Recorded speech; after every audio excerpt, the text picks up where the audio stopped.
Muy bien, pues vamos a dar comienzo, a la enseñanza de la parashá número 8, Vayishlach, Él envió. Bendito Abba, te damos gracias, Señor, porque podemos estudiar tu Torah, porque podemos estudiar tu instrucción, y también, Señor, en ella vemos todo lo que nos muestras a través de los padres. Bendito eres tú, Señor. Gracias por tu misericordia. A ti me encomiendo, Padre, en el nombre de Yeshua y a toda la Quejilá, para poder, Señor, avanzar en la edificación, Señor, de tu pueblo. En el nombre de Yeshua, Señor, que así sea. Ten misericordia, que tu Ruach nos guíe en todo, que tu Espíritu Santo, tu Espíritu de santificación nos ayude. Amén y amén. Por favor, apagas el abanico. Muy bien. Entonces vemos que es la porción 8, es de Génesis 32, 4 al 36, 43. Y pues vamos a dar comienzo. Y dice así, en la palabra de Dios, en Génesis, Vayishlach, Él envió, en el versículo 3 del capítulo 32. Y envió Jacob mensajero delante de sí a Esaú su hermano a la tierra de Seir. Y ahí precisamente y envió, es él envió, y envió es Vayishlach. Y dice, campo de Edom, y les mandó diciendo, así diréis a mi señor Esaú, así dice tu siervo Jacob, con Labán he morado y me he detenido hasta ahora, y tengo vacas, asnos, ovejas, y siervos y siervas, y envío a decirlo a mi señor para hallar gracia en tus ojos.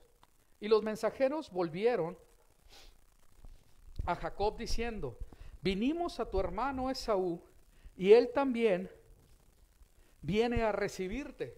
Y parece que hasta ahí todo va bien, ¿verdad?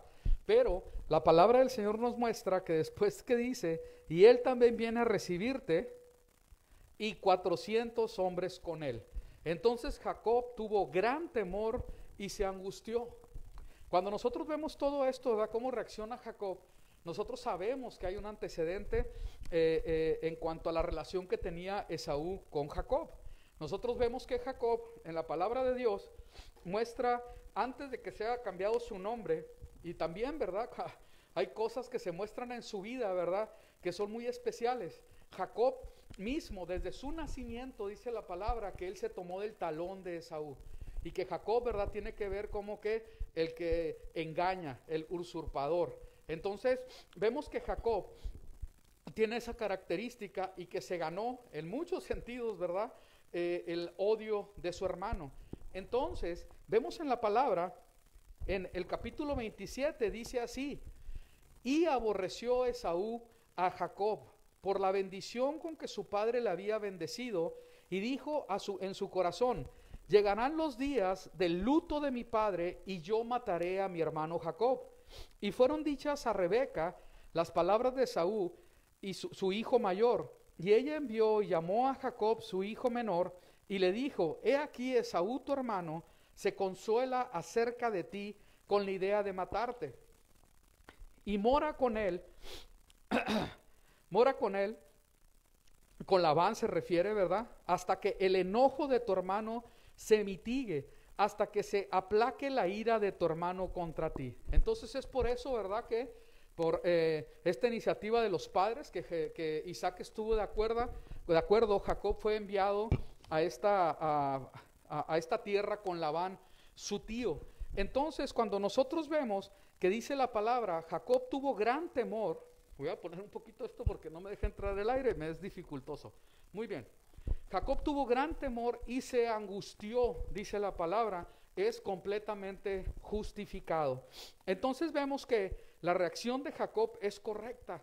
Sin embargo, con todo y eso, nosotros sabemos que la palabra del Señor habla acerca de la bendición que iba a tener Jacob. Jacob había tenido un encuentro con el Señor, pero las circunstancias daban a entender, ¿verdad?, que él iba a sufrir porque su hermano lo odiaba y lo había amenazado. Entonces, hay ocasiones en que nosotros tenemos circunstancias que no son buenas, que parece que las cosas se van a acabar, pero nosotros tenemos que tomarnos de lo que el Señor nos ha mostrado y entender que los tiempos que estamos pasando son pasajeros. que no van a ser, ahora sí que no va a culminar el asunto, ¿verdad? Nuestras vidas aún en esos tiempos, porque el Señor ha hablado y ha prometido acerca de nosotros. Entonces ahí hay algo muy importante, que nosotros debemos estar firmemente tomados de las promesas que el Señor nos haya hecho. Y dice la palabra: y distribuyó al pueblo que tenía consigo y las ovejas y las vacas y los camellos en 2 campamentos. Y dijo: si viene Esaú contra un campamento y lo ataca, el otro campamento escapará. Y desde aquí nosotros nos damos cuenta que es la primera vez que hay esa división entre el pueblo de Israel, el pueblo de Jacob. Y se hacen las 2 casas de Israel: casa de Efraín, de Israel del norte, y casa de Judá. Llama mucho la atención cómo es que la palabra nos está mostrando cómo es que Jacob toma esa decisión de dividir al pueblo. A través de toda la vida de sus hijos nos damos cuenta que la unidad familiar en ahora sí que en la vida de Jacob, de su familia, pues no fue algo que fuera característico, sino todo lo contrario. Vemos, ¿verdad?, que hay una rivalidad muy grande y que pasan cosas muy serias. Vamos a seguir el texto para que nosotros podamos entender un poquito. Dice así, ¿verdad? Vamos para allá, vamos a ver. Permítanme. Iba a hablarles un poquito sobre las 2 casas de Israel y vamos a ver las promesas, pero me gustaría enfocarme más, si alcanzamos lo vemos, ¿sí?, acerca de esto que el Señor está hablando a Jacob, y cómo Jacob hace esta división en su casa para protección. Y de ahí vemos que hay muchas profecías en los libros de Jeremías, en el libro de Jeremías, de Ezequiel, que hablan acerca de las 2 casas. Precisamente cuando se está hablando de ellas, estamos viendo cómo hay una preferencia de Jacob para con sus hijos, y pasa alguna situación ahí muy especial. Vamos a ver, vamos a seguir el texto. Y dice en el 32:9: y dijo Jacob: Dios mi padre Abraham y Dios de mi padre Isaac, Yahweh, que me dijiste: vuélvete a tu tierra y a tu parentela, y yo te haré bien. Menor soy que todas las misericordias y que toda la verdad que has usado para con tu siervo, pues con mi cayado pasé este Jordán, y ahora estoy sobre 2 campamentos. Otra vez habla de esto. Y sigue: líbrame ahora de la mano de mi hermano. Ahí vemos a Jacob intercediendo, ¿verdad? Pero queriendo él, ahora sí, ganarse el favor del Señor para que ella sea protección, e intercediendo para que su familia no fuera golpeada por Esaú. Y dice: líbrame de la mano de mi hermano, de la mano de Esaú, porque le temo, no venga acaso y me hiera la madre con los hijos. Y tú has dicho: yo te haré bien, y tu descendencia será como la arena del mar, que no se puede contar por la multitud. Entonces viene este recordatorio para con Dios, ¿verdad? Él haciendo ver las promesas que él le había hecho, que el Señor le había hecho a Jacob, y pide, ¿verdad? Está clamando aún, dice la palabra de Dios, que con lloro, ¿verdad?, estuvo clamando. Ahorita lo vamos a ver, cómo los profetas lo dicen de esa manera. Y sigue, vamos a ver. Y se levantó aquella noche y tomó sus 2 mujeres y sus 2 siervas y sus 11 hijos, y pasó al cabo de Jaboc. Los tomó pues e hizo pasar el arroyo a ellos y a todo lo que tenía. Así se quedó Jacob solo. Y luchó con él un varón hasta que rayaba el alba. Y cuando el varón vio que no podía con él, tocó en el sitio del encaje de su muslo, y se descoyuntó el muslo de Jacob mientras con él luchaba. Aquí nosotros vemos, ¿verdad?, que todavía sigue, está esperando a Esaú que llegue, y en esta noche él tiene un encuentro con este siervo, con este mensajero de parte de Dios. Y hay algo muy especial, porque luchó con él, y este mensajero, este ángel, tuvo que tocar, tuvo que golpear en la pierna de Jacob. Nosotros nos damos cuenta que después de esto, Jacob ya no volvió a ser el mismo. Sigue el relato y dice así: tocó en el sitio del encaje de su muslo, y se descoyuntó el muslo de Jacob mientras con él luchaba. Y dijo: déjame porque raye el alba. Y Jacob le respondió: no te dejaré si no me bendices. Aquí hay algo muy especial, porque después de haber sido golpeado, ¿verdad?, en su pierna, en su muslo, él pide que sea bendecido. Y el varón le dijo, ¿cuál es tu nombre? Y él respondió, Jacob. Y el varón le dijo, no se dirá más tu nombre Jacob, sino Israel, porque has luchado con Dios y con los hombres y has vencido. Entonces Jacob le preguntó y dijo, declárame ahora tu nombre. Y el varón respondió, ¿por qué me preguntas por mi nombre? Y lo bendijo allí. Aquí vemos, ¿verdad?, cómo es que recibe esta bendición, ¿sí? Ahí mismo en el capítulo 32, pero sigue la palabra diciendo, ¿verdad? En Oseas, vamos a verlo, cómo lo dice. Pleiteó tiene Yahweh con Judá para castigar a Jacob, conforme a sus caminos, le pagará conforme a sus obras. En el seno materno tomó por el calcañar, por el tobillo a su hermano, y con su poder venció al ángel. Venció al ángel y prevaleció, lloró y le rogó.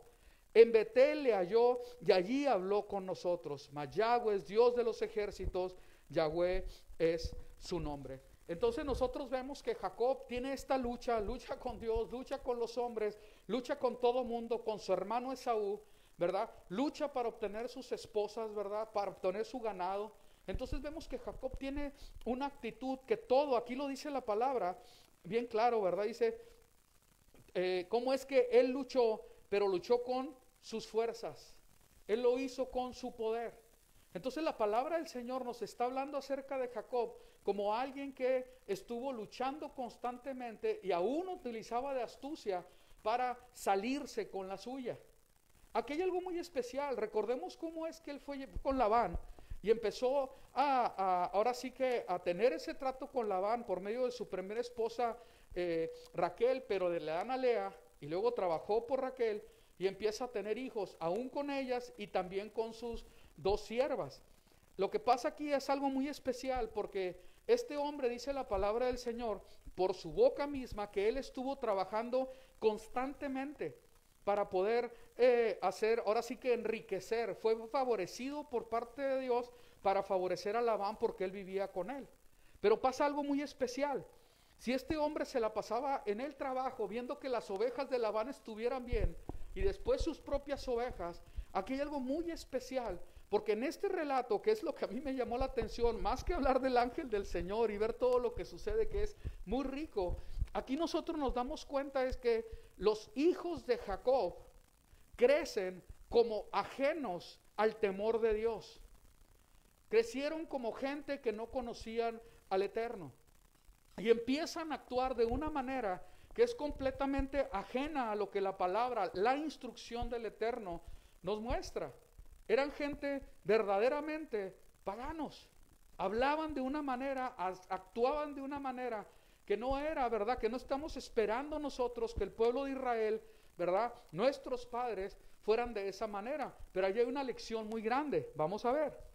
Cuando nosotros vemos cómo se manejan las cosas, ahora sí que en todo lo que la palabra de Dios muestra, hay ciertas cosas que llaman la atención. Vamos a ver.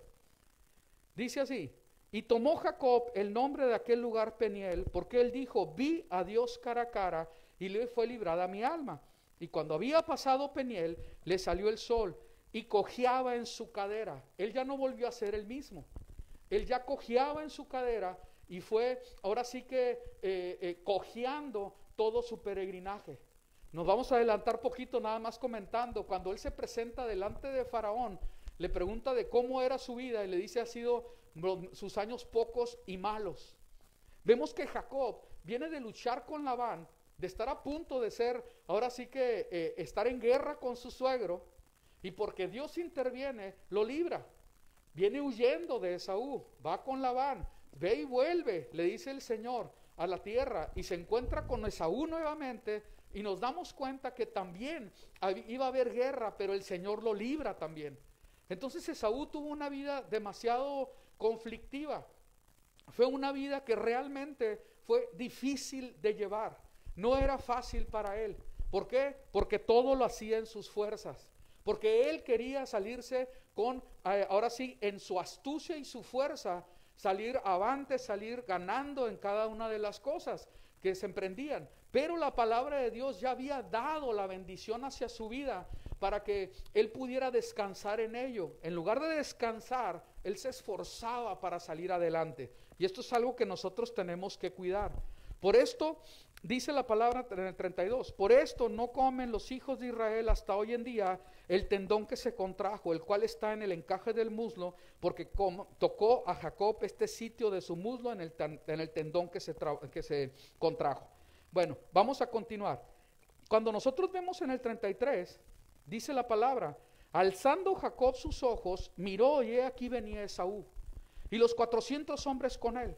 Entonces repartió él a los niños entre Lea y Raquel y las 2 siervas. Y fíjense cómo fue. Claro que vemos que esto se tuvo que haber dado cuenta los hijos más grandes, desde luego. ¿Cómo es que su papá empieza a organizarlos a cada quien? Entonces los más grandes, ¿verdad? Estamos hablando del mismo Rubén, ¿cómo se dice? De Judá, de Simeón, etcétera. Tal vez hasta estaba ahí, ¿verdad? Los más grandes de sus hijos, y se dieron cuenta cómo es que aún los hijos de las siervas fueron puestos al principio. Por si llega a ocurrir algo, a los que devasten primero sean a los hijos de las siervas. Imagínense el corazón de los hijos de las siervas. ¿Cómo estaban? Después pone a los hijos de Lea, pero al último pone a José. Y vemos que hay un orden, ¿verdad? Pero de protección. Y se está creando algo en el corazón de estos jóvenes, de estas personas. Vemos que había un favoritismo y una manera de pensar de Jacob que los ponía, ahora sí que para salvarlos, en un orden de acuerdo a su corazón. ¿Por qué? Porque él amaba a Raquel. Vamos a seguir. Y dice, y él pasó delante de ellos y se inclinó a tierra 7 veces hasta que llegó a su hermano. En Proverbios 24:16 dice, porque 7 veces cae el justo y vuelve a levantarse, mas los impíos caerán en el mal. Nosotros nos damos cuenta que este hombre empezó a actuar de una manera muy especial y se empieza a humillar. Empieza a humillar para encontrar favor delante de su hermano. Pero vamos a continuar, porque no he llegado a donde quiero que veamos, ¿verdad? Jacob le dijo a él, mi señor sabe que los niños son muy tiernos y las ovejas y el ganado, amamantando a sus crías, se preocupan porque si los fatigo aún por un día, todos los rebaños morirán. En cambio, por favor, mi señor, ve delante de tu siervo, yo viajaré más despacio. Él pasó del ganado delante de mí y él pasó de los niños hasta que llegue a mi señor a Seir. Vemos, ¿verdad? Que después, antes de esto, ¿verdad? Que se encuentran y Esaú le dice, pues ¿sabes qué? ¿Por qué tantas estas cosas? ¿De quién son estos niños? Etcétera. Pero vemos aquí algo, quisiera ir para allá, perdónenme, se me vino antes y lo vamos a poner aquí. Aquí está.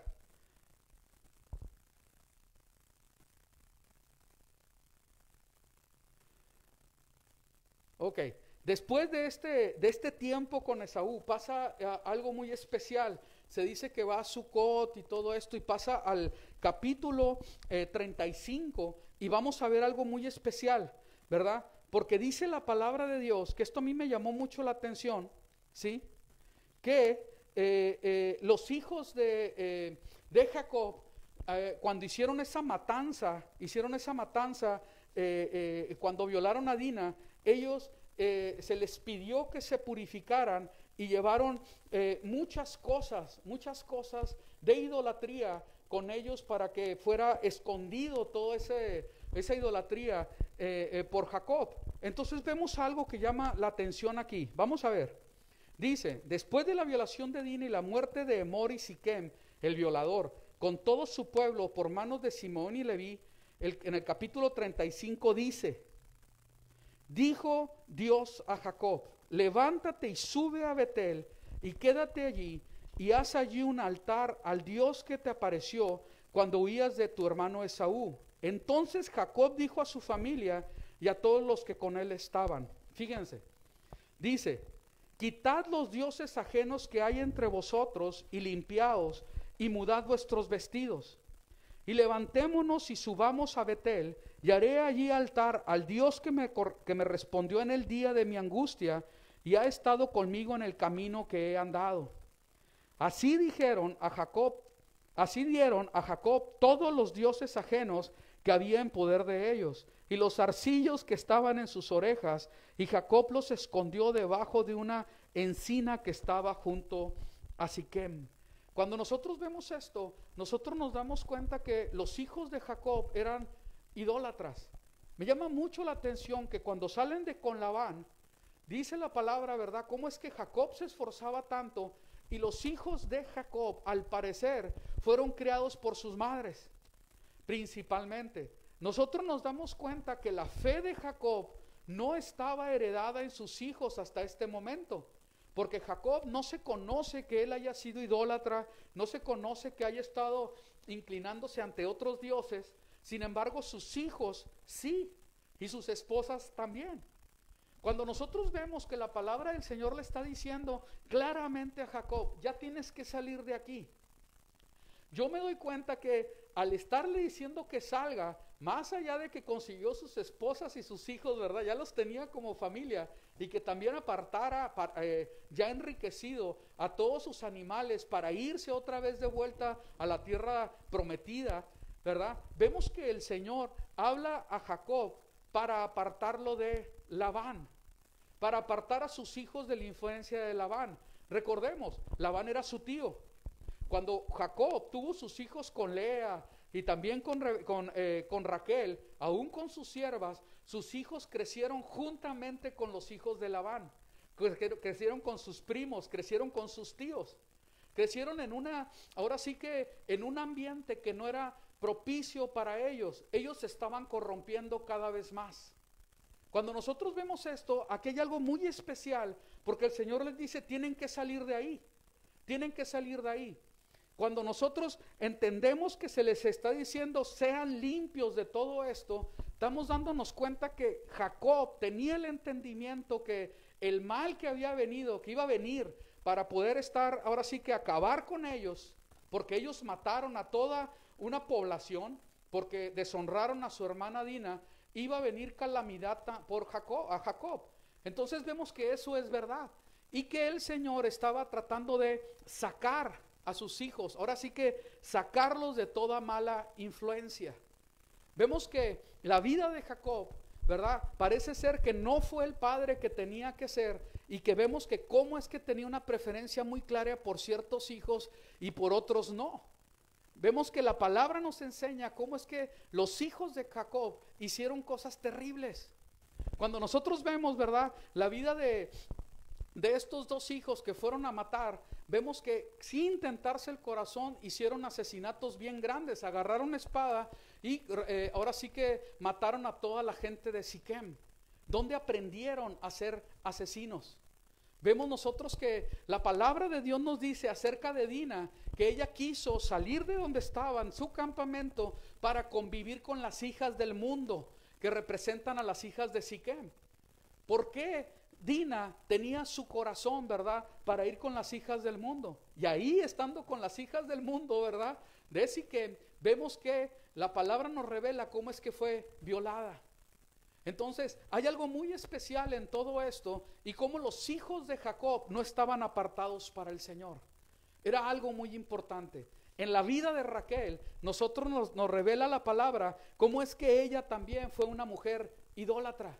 Fue una mujer que tenía virtudes muy grandes, pero que la influencia de su padre fue mayor, ¿verdad?, que traía ese querer adorar a los dioses. Vamos a ver, porque definitivamente la influencia de esta mujer, de Raquel, por lo menos es lo que revela la Biblia, igual que Lea, que era madre, que era la tía, ¿verdad?, y que también era mujer, ¿verdad?, de las hijas de Labán. Vemos cómo es que ella roba los ídolos de su padre, y con una facilidad ella empieza a hacer algo que me llama mucho la atención.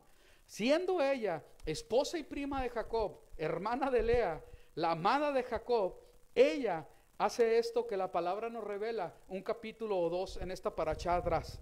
Dice, pero Labán había ido a trasquilar sus ovejas, y Raquel hurtó los ídolos de su padre. Cuando Jacob, con forma engañosa, iba a huir de con Labán. En el 34 dice, Pero tomó Raquel los ídolos y los puso en una albarda de un camello y se sentó sobre ellos y buscó Labán en toda la tienda y no los halló. Y ella dijo a su padre: no se enoje mi señor, porque no me puedo levantar delante de ti, pues estoy con la costumbre de las mujeres. Y él buscó, pero no halló los ídolos. Entonces vemos que Raquel llevaba ídolos, fue suficientemente manipuladora y mentirosa para poder engañar a su padre, ¿verdad? Y era claro, ¿verdad?, que esta influencia que tenían de la tierra de Labán era grande en toda la familia de Jacob. Cuando nosotros vemos esto, nosotros tenemos que aprender cómo es que nosotros debemos de ser guardas de nuestras familias y nosotros empezar a verdaderamente vivir vidas para que nuestras familias crezcan en el temor del Señor.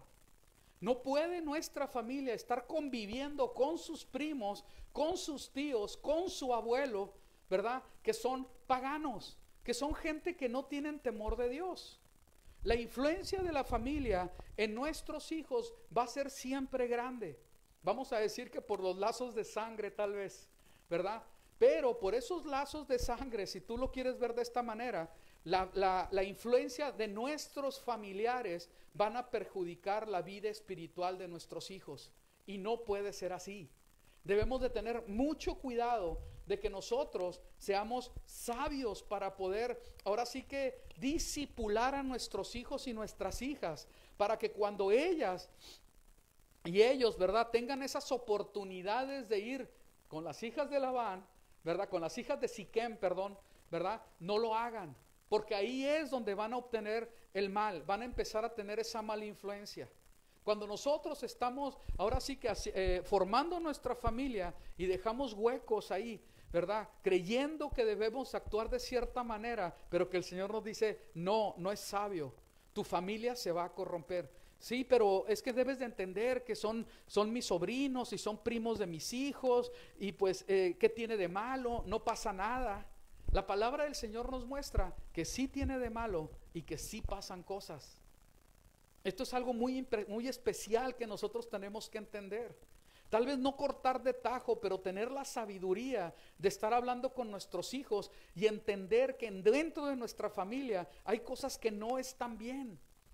Y que la influencia de nuestros familiares no alcance nuestros hijos, porque eso va a traer corrupción, va a traer consecuencias, así como le estuvo yendo a Jacob.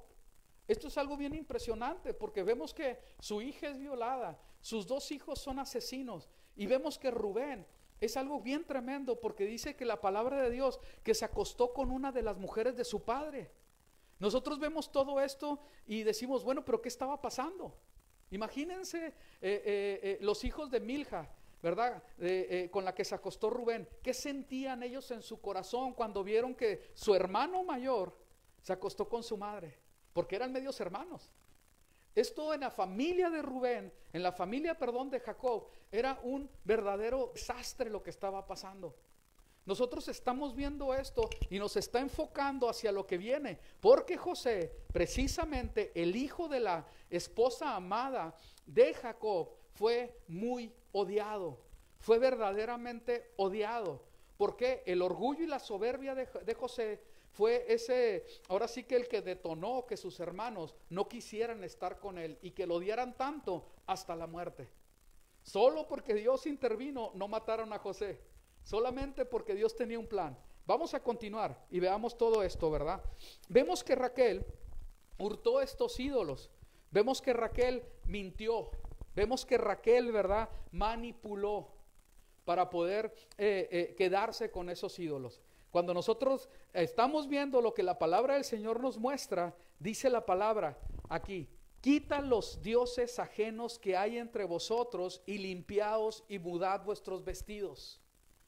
Así dijeron en el 4 a Jacob: todos los dioses ajenos que había en poder de ellos y los zarcillos que estaban en sus orejas, y Jacob los escondió debajo de una encina que estaba junto a Siquem, que de hecho los debería haber destruido. Entonces nos damos cuenta que todos ellos dieron a Jacob todos los dioses ajenos que había en poder de ellos. vemos que la familia de Jacob estaba corrompida. ¿Por qué? Porque se dejaron influenciar por la familia ahora sí que de su abuelo, es decir, el suegro de Jacob. Nosotros tenemos que ser muy sabios. Todo esto, Jacob en su entendimiento y revelación que tenía de Dios, fue guiado por el Espíritu porque la calamidad venía. Ya venía la calamidad. Vamos a ver. Después de haber hecho esto, la palabra del Señor nos muestra, ¿sí? Ahí mismo, en el capítulo 35 dice, y salieron y el terror de Dios estuvo sobre las ciudades que había en sus alrededores y no persiguieron a los hijos de Jacob. La realidad es que se merecían que fueran perseguidos, pero Dios en su misericordia, al haber sido ellos limpios de todo el pecado y la idolatría, ¿verdad? Ellos fueron ahora sí que protegidos por Dios, y Dios creó este terror en todas las ciudades para que no tomaran venganza por Jacob, pero realmente se tenía merecido que hubiera juicio contra ellos, porque la violación de una mujer, que está muy mal, no es meritorio, ¿verdad? No debe de ser el castigo matar todo un pueblo, hombres, niños y todo, haberlo devastado porque violaron a su hermana. Allí había algo más de fondo, más que la violación de la hermana y querer vengarse. Allí había algo más de fondo en el corazón de Judá, en el corazón de Leví y de, creo que era Simeón, ahorita lo vamos a ver, ¿sí? Entonces esto es algo muy importante que nosotros debemos de cuidar. Nuestros hijos tienen que ser guardados de la mala influencia, y mayormente de la influencia de nuestros familiares. Esto es muy importante que nosotros lo podamos comprender. Vemos, ¿verdad?, que ahora sí que el Señor actuó de una manera muy especial. Vamos a continuar. Dice la palabra de Dios que Raquel, dice en el 35:16, después partieron a Betel y había aún como media legua de tierra para llegar a Efrata cuando dio a luz Raquel. Y hubo trabajo en su parto, y aconteció que había trabajo en su parto, que le dijo la partera, no temas, que también tendrás este hijo. Y aconteció que al salírsele el alma, pues murió, llamó su nombre Benoni, hijo de mi aflicción, de mi tristeza. Fíjense qué tremendo que había en el corazón de esta mujer, que aún estuviera tan dolida, ¿sí? Ella puso ese nombre a su hijo, ¿sí? Le puso Benoni, hijo de mi aflicción, de mi tristeza, mas su padre lo llamó Benjamín. Y aquí hay una cosa bien importante que nosotros tenemos que aprender. Jacob aquí actuó correctamente, ¿verdad? Y el voto que hizo, al ponerle ese nombre a su hijo, Jacob lo destruye, lo quita. Y le dice, no se va a llamar Benoni, se va a llamar Benjamín, que tiene que ver con ser feliz, de su alegría. Pero el nombre literal quiere decir hijo de mi mano derecha, hijo del sur. Entonces vemos que la palabra del Señor aquí nos revela otra vez, ¿verdad?, cómo Raquel estaba actuando de mala manera. Ella hizo muchas cosas que podrían haber estado bien, ¿verdad? Y fue la mujer más amada por Jacob, pero ella tomó malas decisiones también. Y llama la atención que ella murió joven, ¿sí? Murió joven. Y Benjamín tuvo que crecer sin madre, ¿sí? Entonces aquí es algo que nosotros tenemos que estar observando, ¿verdad? Y que tomamos la sabiduría para no exponer a nuestra familia a malas influencias. Y no porque sea nuestra familia quiere decir que estén bien. Muchas cosas en nuestras familias se hacen de una manera que no es correcta. Vamos a ver. Y dice así: así murió Raquel y fue sepultada en el camino de Efrata, la cual es Belén. Y levantó Jacob un pilar sobre su sepultura. Esta es la señal de la sepultura de Raquel hasta hoy. En Jeremías 31 dice que en ese lugar dice, así ha dicho Yahweh, voz fue oída en Rama, llanto y lloro amargo, Raquel que lamenta por sus hijos y no quiso ser consolada acerca de sus hijos porque perecieron. Cuando nosotros seguimos toda la enseñanza de esto, vemos que en el tiempo de nuestro Mesías se tomó una decisión de matar a todos los niños, ahí precisamente en Rama, en donde es Raquel, es Efrata. Dice que todos los niños se mandaron matar porque querían matar al Mesías. Vamos a ver más adelante. El Miqueas 5:2 dice: pero tú, Beit Lehem, cerca de Efrata, tan pequeña entre los clanes de Judá, de ti saldrá para mi futuro rey de Israel, cuyos orígenes están antes de los días de este mundo, allá en la eternidad pasada. El Mateo 2:1-8 dice así: después que Yeshua nació en Betlehem de Judá, en días del rey Herodes, les preguntaba dónde había de nacer el Mesías, y ellos le dijeron: en Betlehem de Judea, porque así está escrito por el profeta: y tú, Betlehem, tierra de Judá, de ningún modo eres la menor entre los príncipes de Judá, porque de ti saldrá el caudillo que apacentará a mi pueblo Israel. Entonces vemos que ahí, donde está sepultada Raquel, pasa esta tragedia, ¿verdad? Nace el Mesías, que es la bendición y la luz para el mundo, pero después, ¿verdad? Por ese sentir que tenía Herodes, ¿verdad? Era el celo que tenía porque sabía que un rey iba a gobernar sobre Israel, y él fue y mandó matar a todos los niños de ahí. Entonces vemos que trae una corriente de muerte ahí. Ella muere ahí al dar a luz, mueren muchos niños ahí, pero también el Señor utiliza eso para que naciera el Mesías. Precisamente, ¿verdad? Vemos cómo es que el Señor hace una restauración ahí y tiene un propósito para salvación del mundo. Muy bien, sigamos.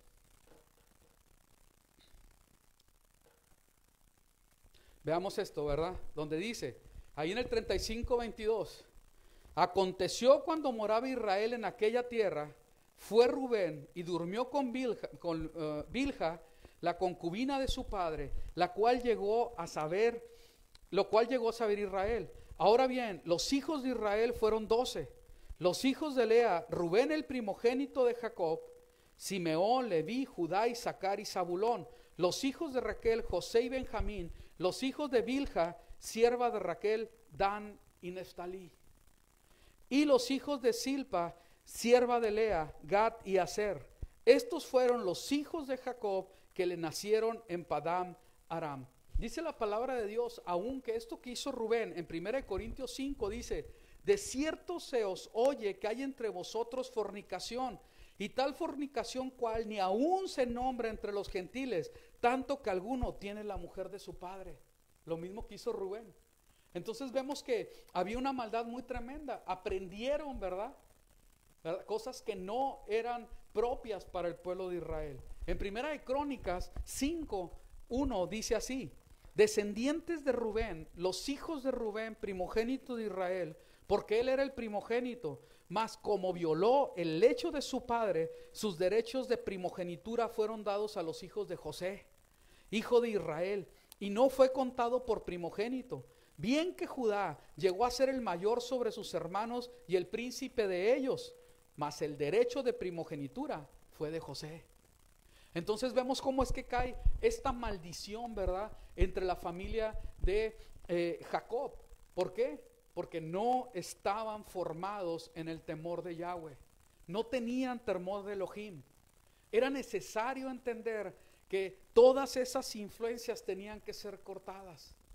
Vemos que la palabra de Dios nos dice de desastres que sucedieron en la familia, desastres tremendos y que no deberían de suceder, ¿verdad? Pero el Señor mantuvo su promesa y a ellos, ¿verdad?, los protegió.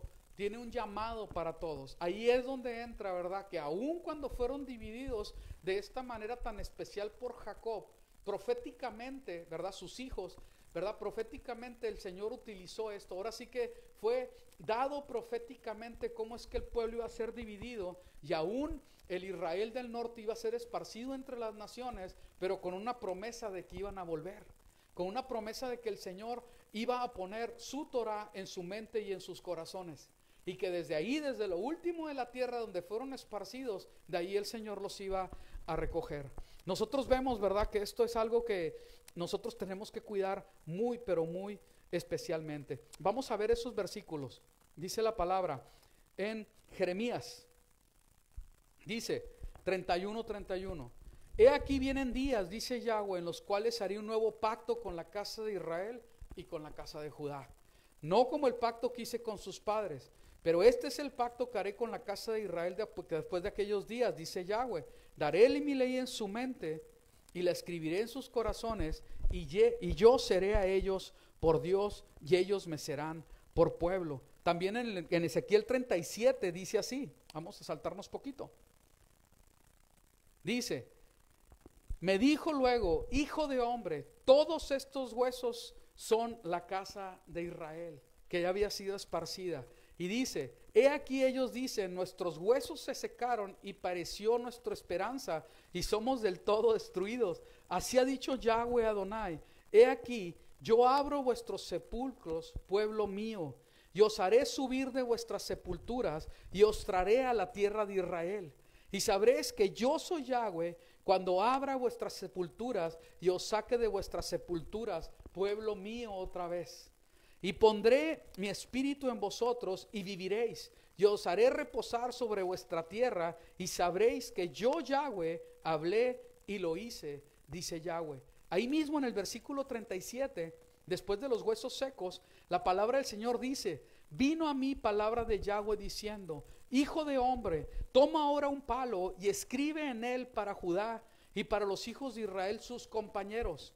Toma después otro palo y escribe en él para José, palo de Efraín, y para toda la casa de Israel sus compañeros. Júntalos luego el uno con el otro para que sean uno solo, y serán uno solo en tu mano. Diles, así ha dicho Yahweh, versículo 19, Adonai, he aquí, yo tomo el palo de José, que está en la mano de Efraín, y las tribus de Israel sus compañeros, y los pondré en el palo de Judá, y los haré un solo palo, y serán uno en mi mano. La palabra del Señor es bien clara. Esta división crece desde el tiempo de Jacob, pero la palabra del Señor habla proféticamente de cómo es que Él va a juntar esta familia y su descendencia, porque hay una promesa de vida para toda esta familia. El propósito de la venida de nuestro Mesías precisamente tiene que ver con que Él vino por las ovejas perdidas de la casa de Israel. Dice en Mateo 15:24. Y Él respondió y dijo, no soy enviado sino a las ovejas perdidas de la casa de Israel.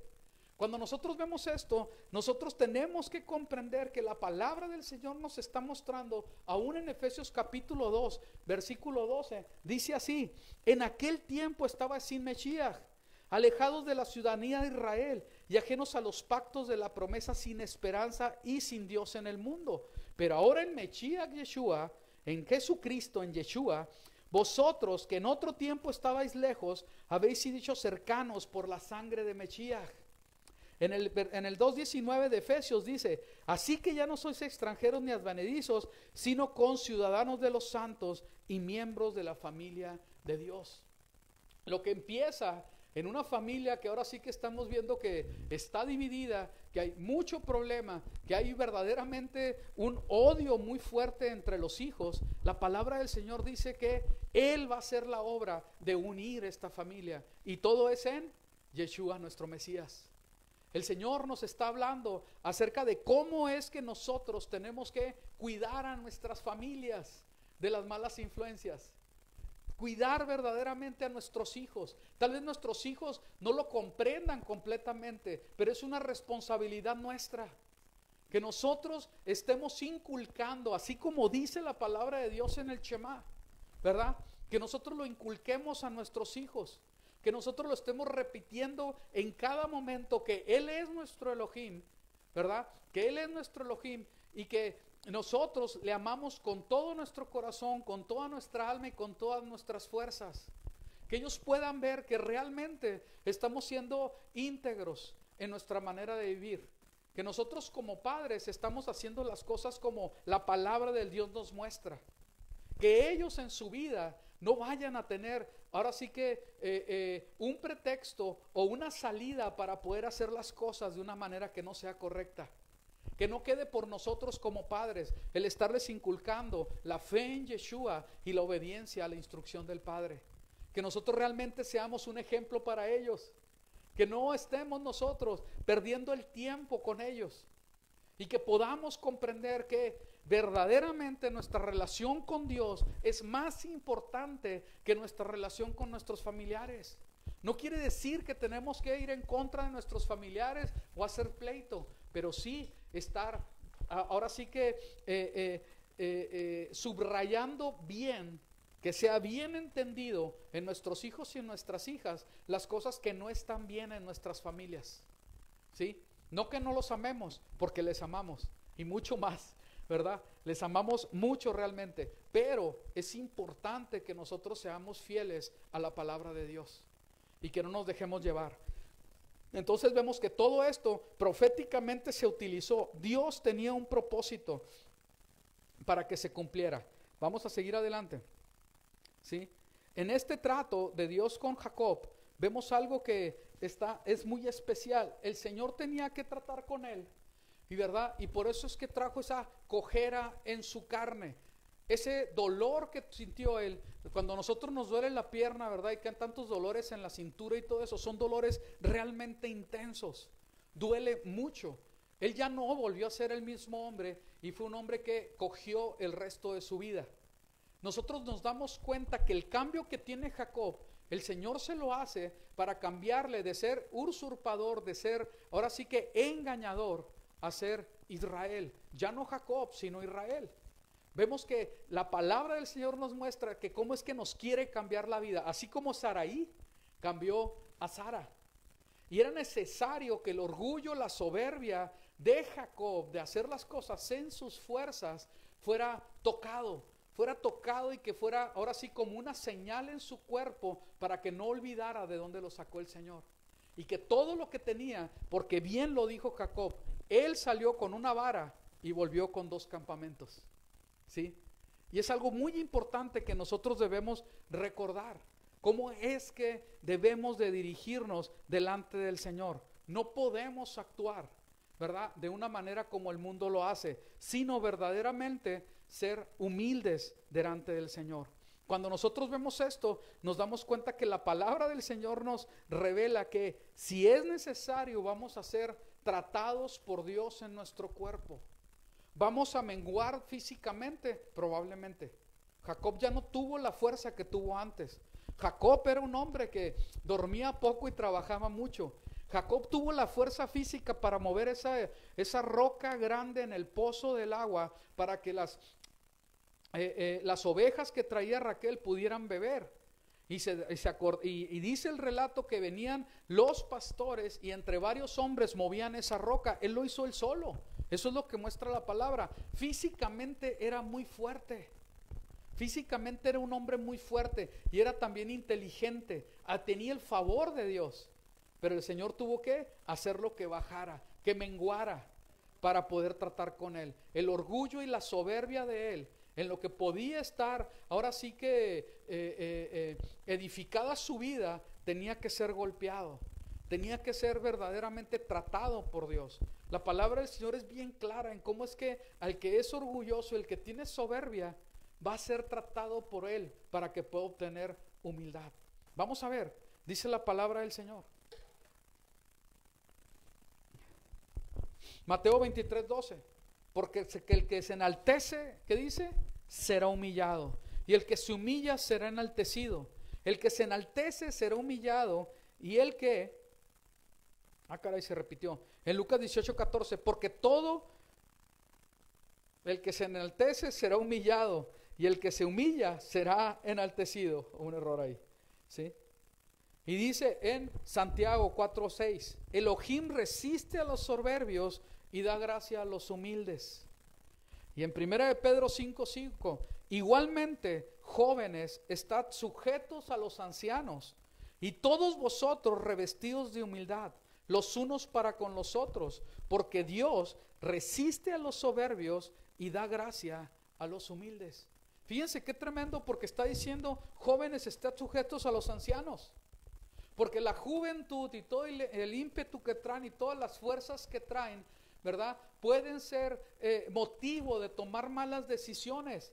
Pero en todo ese orgullo y soberbia de la juventud, ¿verdad?, si hay ese toque de parte de Dios en el corazón para poderse sujetar a los ancianos, el Señor va a utilizar todo ese potencial para gloria y para su gloria y para su reino. Esto es bien importante. Todos vosotros revestidos de humildad.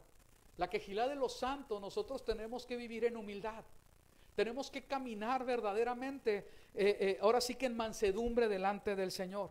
Dice la palabra en los proverbios, y estos proverbios me gustaron mucho. Fíjense cómo lo dice: el temor de Yahweh es escuela de sabiduría, y antes del honor está la humildad. Antes del honor está la humildad, ¿sí? Y dice en el 16-18, antes del quebrantamiento viene la soberbia, y antes de la caída la altivez de espíritu. Más vale ser humildes con los pobres que repartir despojos con los soberbios. Este versículo es bien importante porque dice, antes del quebrantamiento viene la soberbia. Nosotros tendríamos que hacer memoria cuando nosotros nos enaltecimos y después viene esa prueba difícil en nuestras vidas. Nosotros debemos de ser completamente humildes para reconocer, yo tengo esta prueba porque yo he sido orgulloso, me enaltecí. Fíjense qué tremendo, porque Pablo, dentro de su gran capacidad y revelación que tenía, la palabra de Dios dice que tenía ese aguijón en la carne, y él reconoce que el aguijón no le fue quitado para que no se ensoberbezca, porque era más importante que él se mantuviera en humildad a que estuviera sano. Fíjense qué tremendo. Jacob fue tocado físicamente para que el Señor pudiera tocar, ¿verdad? Y cambiar ese sentir en su corazón. Él sufrió mucho, tuvo que sufrir mucho aún físicamente para que el Señor pudiera seguir haciendo la obra y el plan que tenía con él, ¿sí? Entonces, antes del quebrantamiento viene la soberbia, y antes de la caída la altivez de espíritu. Dice también en el 29-23, la soberbia del hombre lo humillará, pero el de espíritu humilde recibirá honra. Fíjense qué tremendo, porque la palabra nos está hablando para nosotros, su pueblo. La soberbia del hombre nos va, ahora sí que nuestra soberbia nos va a humillar, nos va a llevar a esto. Y también en el mundo, porque la soberbia del mundo, el estar ahorita en contra de lo establecido por el Señor, va a traer quebrantamiento, va a traer juicio. Las pruebas que estamos viviendo ahora no son nada con lo que viene. ¿Por qué? Por la altivez de espíritu, por el orgullo, por la soberbia. El Señor va a traer retribución. Mejor es que nos mantengamos en humildad. Mejor es que nos digan ven y sube, a nosotros querer subir por nuestros propios medios, al querer salirnos con la nuestra, haciéndola de Jacob en lugar de vivir como Israel, ¿verdad? Es importante que nosotros vivamos en humildad. Dice en el Salmo 138:6, aunque Yahweh es excelso, atiende al humilde, pero al altivo lo reconoce de lejos. Fíjense qué tremendo, ¿sí? Atiende al humilde, al soberbio no. Al soberbio no, al humilde. Dice la palabra en Isaías 57:15, porque así dijo el alto y sublime, el que habita en la eternidad y cuyo nombre es santo. Yo habito en las alturas y en la santidad, con el quebrantado y humilde de espíritu, para hacer vivir el espíritu de los humildes y para vivificar el corazón de los quebrantados. ¿Sí? Ahora sí que la descripción del Señor dice el alto y sublime, el que es eterno y que es completamente santo. Fíjense qué tremendo, porque delante del que es alto y sublime, eterno y ahora sí que pleno en santidad, ¿quién se puede levantar con orgullo o soberbia? Nadie va a permanecer en orgullo y en soberbia, porque delante del Altísimo, del sublime, del eterno, del verdaderamente santo, solamente puede uno acercarse en humildad. No hay de otra manera. Y la humildad y la mansedumbre tienen que ver con el temor de Yahweh, tienen que ver con conocer quién es Él, porque cuando se le conoce, se le obedece. Cuando se le conoce, realmente se le honra. Se le tiene que dar todo el honor a Él. No hay cabida para un poco de gloria para nosotros. No existe eso delante del Señor. Si Él quiere levantar, levanta, y si Él quiere humillar, humilla. Que el Señor sea glorificado en todo lo que hacemos. Y nosotros nos damos cuenta que hasta en lo más mínimo el Señor se lleva la gloria y la honra. Y siempre, ¿verdad? Para Él va a ser todo el honor. Solamente para Él. Veamos, en Lucas 1, del 51 al 52 dice así: hizo proezas con su brazo, esparció a los soberbios en el pensamiento de sus corazones, quitó de los tronos a los poderosos y exaltó a los humildes. Ese es nuestro Señor, ¿sí? Recuerdo que vemos en la historia de David, cómo es que David era el más joven de sus hermanos. Las películas que hablan acerca de David siempre muestran a sus hermanos menospreciando a David, siendo ellos más altos, teniendo tal vez más carisma, o siendo más guapos, o no sé cuántas cosas. Pero el Señor dice: yo escojo a David, porque yo veo su corazón y no lo que ve el hombre, ¿sí? Y si algo se reconocía a David, es que era un hombre humilde. Veamos. Y sigue, en Daniel 4:37, ahora yo, Nabucodonosor, alabo y engrandezco y glorifico al Rey de los cielos, porque todas sus obras son verdaderas y justos sus caminos, y Él puede abatir a aquellos que andan con soberbia. Eso es lo que dice la palabra del gran rey Nabucodonosor, palabras de Él. Él puede abatir a aquellos que andan en soberbia. No nos dejemos llevar por los que son ahora sí que enaltecidos y son engrandecidos por el mundo, porque ellos serán abatidos. Ellos serán abatidos. Vamos a ver, dice la palabra, 1 Corintios 4, 5 al 6. Dios pondrá de manifiesto las intenciones de los corazones, para que nosotros aprendan a no sobrepasar lo que está escrito, para que ninguno de ustedes se vuelva arrogante a favor del uno contra el otro. Fíjense qué tremendo, porque aquí dice que pondrá de manifiesto las intenciones de los corazones. Nada se va, ahora sí que nada va a ser oculto, todo va a estar y está, ¿verdad? Transparente delante de Él.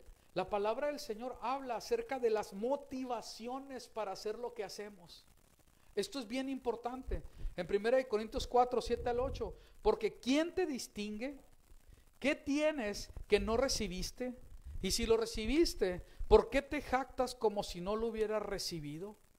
Ya están saciados, ya se han hecho ricos, ya han reinado. Fíjense qué tremendo. Nadie debe de estar con orgullo y soberbia delante del Señor, porque Él es el que enriquece, Él es el que da favor. Aún la inteligencia viene de Él. 1 Corintios 4, 18. Algunos de ustedes se han vuelto arrogantes. Conoceré no las palabras de los arrogantes, sino el poder que tienen. Cuando nosotros vemos cómo la palabra lo expresa, ¿sí? Es claro que el Señor no quiere tener que ver con el que es arrogante. Y el arrogante que está en sus planes va a ser tratado y humillado. Eso es lo que dice la palabra. En el 5:6, no es bueno su jactancia. ¿No saben que un poco de levadura leuda toda la masa? No podemos jactarnos delante del Señor. El fundamento de todo pecado, nosotros lo vemos claramente en la palabra, es orgullo, arrogancia y soberbia. Pero la caída está por delante. No podemos enaltecernos delante del Señor, ¿sí? De ninguna manera. Tarde o temprano va a venir el trato de parte del Señor. Satanás mismo se quiso enaltecer delante del Señor y tuvo que ser humillado. Y va a ser más humillado. Dice la palabra en Isaías 14, refiriéndose proféticamente, ¿verdad? Precisamente a Hasatán. Dice, descendió al Seol tu soberbia y el sonido de tus arpas. Gusanos serán tu cama y gusano te cubrirá. ¿Y cómo caíste del cielo, oh lucero, hijo de la mañana? Cortado fuiste por tierra, tú que debilitabas a las naciones, tú que decías en tu corazón, subiré al cielo, en lo alto, junto a las estrellas de Dios, levantaré mi trono y en los montes del testimonio me sentaré, a los lados del norte, sobre las alturas de las nubes subiré y seré semejante al Altísimo. Háganme el favor. Y vino, ¿verdad?, esa caída del enemigo de Satanás, ¿verdad? ¿Por qué? Porque quiso ser semejante al Altísimo. Y nadie puede aspirar a eso. jamás nadie. Él es único en poderío, en majestad, en todo, ¿verdad? Entonces no puede ser de esa manera. En Ezequiel 28 revela de esta manera: hijo de hombre, levanta endechas sobre el rey de Tiro y dile: así ha dicho Yahweh el Señor, tú eras el sello de la perfección, lleno de sabiduría y acabado de hermosura. Fíjense qué tremendo, inteligencia y hermosura. Pero fíjense cómo termina eso. En Edén, en el huerto de Dios estuviste. De toda piedra preciosa era tu vestidura, de cornerina, de topacio, de jaspe, crisolito, berilo y onais, de zafiro, carbunclo, esmeralda y oro. Los primores de tus tamboriles y flautas estuvieron preparados para ti en el día de tu creación. Y de ahí se habla, ¿verdad?, de esa unción tan especial en la música, ¿verdad? Y por eso la música es utilizada por el reino de tinieblas tan fuertemente, ¿verdad? Tú, querubín grande, protector, yo te puse en el santo monte de Dios. Allí estuviste, en medio de las piedras de fuego te paseabas. Perfecto eras en todos tus caminos desde el día que fuiste criado hasta que se halló en ti maldad. A causa de la multitud de tus contrataciones fuiste lleno de iniquidad y pecaste, por lo que yo te eché del monte de Dios y te arrojé de entre las piedras del fuego, oh querubín protector. Se enalteció tu corazón a causa de tu hermosura, corrompiste tu sabiduría a causa de tu esplendor. Yo te arrojé por tierra. Delante de los reyes te pondré para que miren en ti. Con la multitud de tus maldades y con la iniquidad de tus contrataciones profanaste tu santuario. Y dice en el 28:5, con la grandeza de tu sabiduría en tus contrataciones has multiplicado tus riquezas. Y a causa de tus riquezas se ha enaltecido tu corazón. Por tanto, así ha dicho Yahweh el Señor, por cuanto pusiste tu corazón como corazón de Dios. Fíjense qué tremendo, qué tremendas palabras, ¿verdad? Y cómo el Señor es que va a traer esa retribución. En el Proverbio es bien claro, en el 2 dice, cuando viene la soberbia, viene también la deshonra. Más con los humildes la sabiduría. ¿Sí? La palabra, ¿verdad?, nos está enseñando algo muy, muy claro. Y dice la palabra, ¿verdad?, acerca del pecado de Sodoma.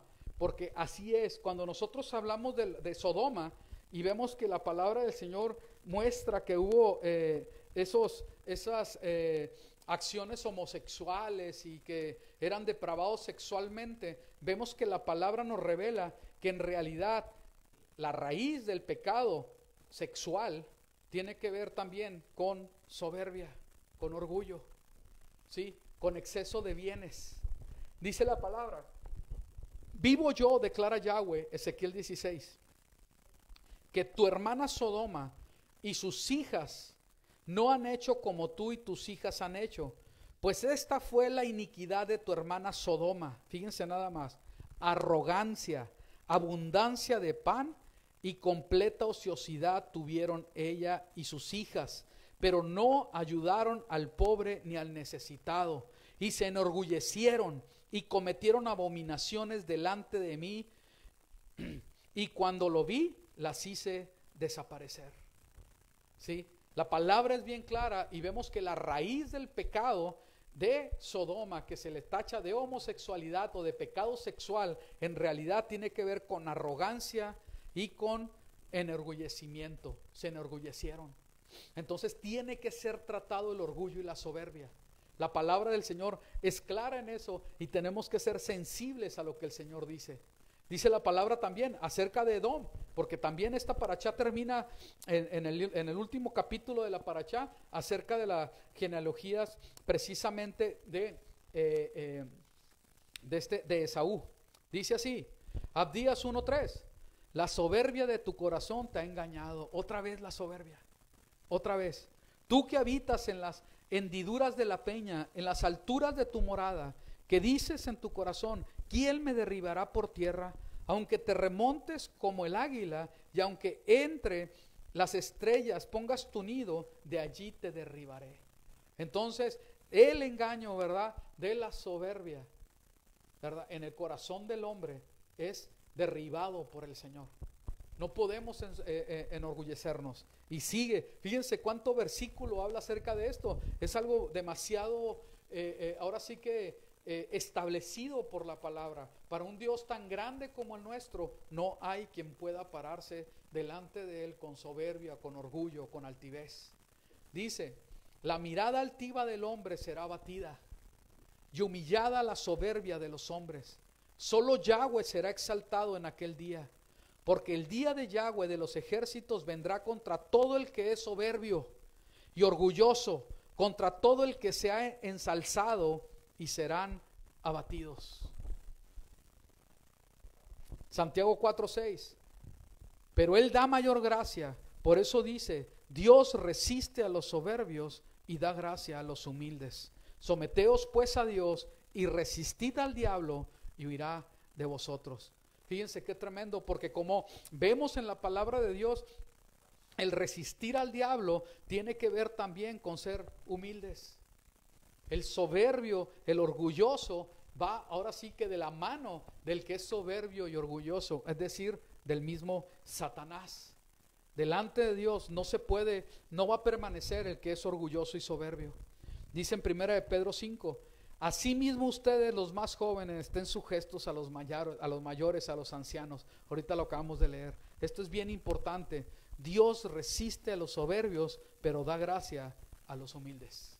¿Sí? Da gracia a los humildes. Entonces, vemos que la palabra es bien clara y cómo la palabra nos muestra que de Él tenemos que aprender.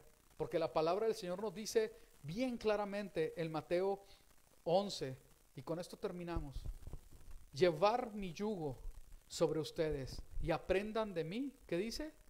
Que soy manso y humilde de corazón. La palabra del Señor nos está mostrando que nosotros tenemos que tomar esa enseñanza de los padres para nosotros poder corregir lo que está mal, para nosotros poder corregir a nuestros hijos.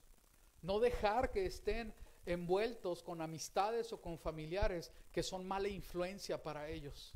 ¿Sí? Lo que nos toque a nosotros como padres lo tenemos que hacer. No lo va a hacer otro.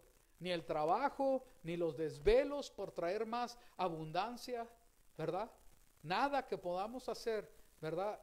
Aún sean cosas buenas, debes sustituir el tiempo que debes de pasar con tus hijos y con tus hijas para enseñarles la palabra, para que ellos vean integridad en tu vida. Esto es bien importante. Esto solamente es poniendo nuestros ojos en Yeshua, que Él es manso y humilde de corazón. Porque el corazón altivo, soberbio, lo rechaza el Señor. Pero el humilde, ¿verdad?, es el que el Señor quiere cerca de Él. Que el Señor nos mantenga en humildad. Hay veces que las situaciones que vivimos precisamente es para que no nos enaltezcamos, para que no nos ensoberbezcamos, para que no haya altivez en nuestras vidas. Y no podemos entender que esas cosas que nos suceden parecen que dicen, ¿por qué? ¿Por qué me pasa esto? Es un castigo. Y en realidad estamos viendo que es una bendición. Porque tal vez esa situación difícil que estás pasando es la que te está manteniendo firme en la fe en Yeshua. Es necesario que nosotros comprendamos y que le pidamos a Dios que nos dé un corazón manso para no ser rebeldes contra Él, no estar peleando contra Él, sino pelear juntamente con Él por sus cosas, ceder, ¿verdad?, nuestras vidas para nosotros empezar a caminar de acuerdo al reino. Y ahora sí que no estar buscando lo que buscan los gentiles, sino buscar su reino y su justicia. Y Él va a añadir de acuerdo a su propósito. Y esto qué importante es, porque como el Señor ve nuestro corazón, el Señor empieza a añadir de acuerdo a la madurez que Él está viendo, que Él está estimando. Si nosotros nos queremos adelantar a ese trato de parte de Dios para nuestras vidas, ahora sí que la vamos a regar, vamos a echar a perder el asunto.